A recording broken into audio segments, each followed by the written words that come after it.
Le chiffre du jour, 4,1%, c'est le taux de chômage aux États-Unis au mois de juin. Il était de 4,2% le mois précédent. La situation est donc en train de s'améliorer alors que le marché, lui, s'attendait à une dégradation à 4,3%.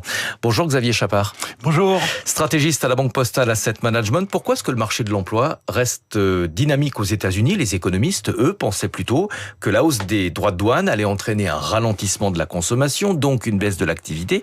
Et c'est pas du tout ce qui est en train de se produire. Ou en tout cas, on le voit pas encore dans les chiffres réels d'activité, on le voit dans les enquêtes, dans la consommation qui a commencé à ralentir, mais c'est vrai que l'emploi nous a surpris encore de la résistance de l'économie américaine face à ces chocs. Et donc, pour l'instant, on reste sur une économie qui était solide avant les droits de douane et qui le reste encore.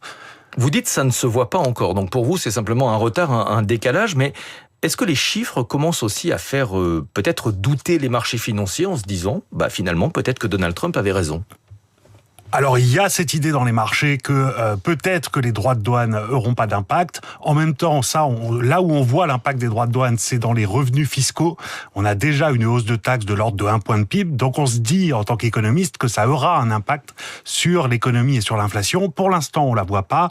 Dans les chiffres d'emploi hier, on voit quand même une légère ralentissement de l'emploi privé. En fait, bizarrement, l'emploi public a augmenté beaucoup. La moitié des créations d'emplois, c'était de l'emploi public dans les États locaux et dans les gouvernements locaux. Et donc, on voit quand même un léger fléchissement de l'emploi privé. Mais c'est très, très limité pour l'instant. Effectivement, forte hausse des recettes fiscales liées à l'augmentation des droits de douane. 97 milliards de dollars sur les 6 premiers mois de l'année. C'est 2 fois plus que l'an dernier. Il en faudra quand même beaucoup plus pour financer le vaste plan de réduction d'impôts de Donald Trump.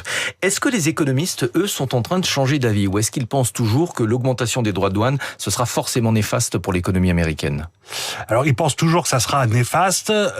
Sur l'inflation, on s'attend de voir l'impact à partir du mois de juillet, parce que les entreprises ont stocké avant les droits de douane, donc ils peuvent retarder les hausses de prix, mais a priori, il y aura quand même des hausses de prix. Et sur l'emploi, on s'attend toujours à un ralentissement des créations d'emplois. Sur le taux de chômage, c'est moins clair, parce qu'il y a aussi la réduction de l'immigration qui réduit la force de travail. Donc si vous avez un ralentissement et de la demande et de l'offre, ça se verra pas forcément beaucoup dans les chiffres d'emploi. Le chômage qui baisse aux États-Unis, on sait que le marché de l'emploi, c'est l'un des chiffres que suit attentivement la Réserve fédérale américaine. Du coup, quelles conséquences est-ce que ça peut avoir en termes de politique monétaire aux États-Unis? Alors, la conséquence directe, c'est qu'il n'y aura pas de baisse de taux de la Fed en fin juillet, alors que le marché anticipait 25% de chance d'une baisse de taux dès le mois de juillet. Pourquoi? Parce que tant que le marché de l'emploi tient, ça permet à la Fed d'attendre de voir sur l'inflation quel impact auront les tarifs. Si le marché se dégrade de l'emploi, dans ces cas-là, ils peuvent commencer à baisser les taux avant. Pas de baisse de taux attendue au mois de juillet. On sait que Donald Trump risque de protester. Lui, il réclame depuis quelque temps déjà de baisse de taux et il n'a pas hésité à invectiver directement Jérôme Powell, le patron de la Fed. Oui, il disait hier qu'il fallait qu'il démissionne immédiatement. Il l'a dit plusieurs fois.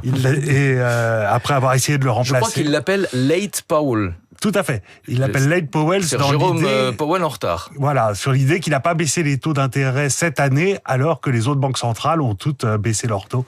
Mais raisonnablement, est-ce que finalement Jérôme Powell n'a pas raison en disant que pour l'instant, en regardant les indicateurs macroéconomiques, il n'y a aucune raison de modifier la politique monétaire?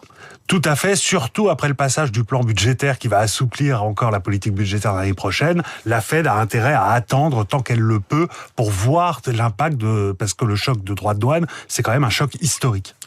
Merci beaucoup d'être venu ce matin, Xavier Chapard, stratégiste à la Banque Postale Asset Management. On reviendra bien sûr dans nos différentes éditions sur le plan budgétaire de Donald Trump qui a finalement été approuvé par le Congrès. 4 500 milliards de dollars de réduction d'impôts, compensés seulement par un tiers d'économies. Cela devrait donc augmenter l'endettement des États-Unis. On y reviendra dans nos différentes éditions. 6h57 à suivre dans un instant.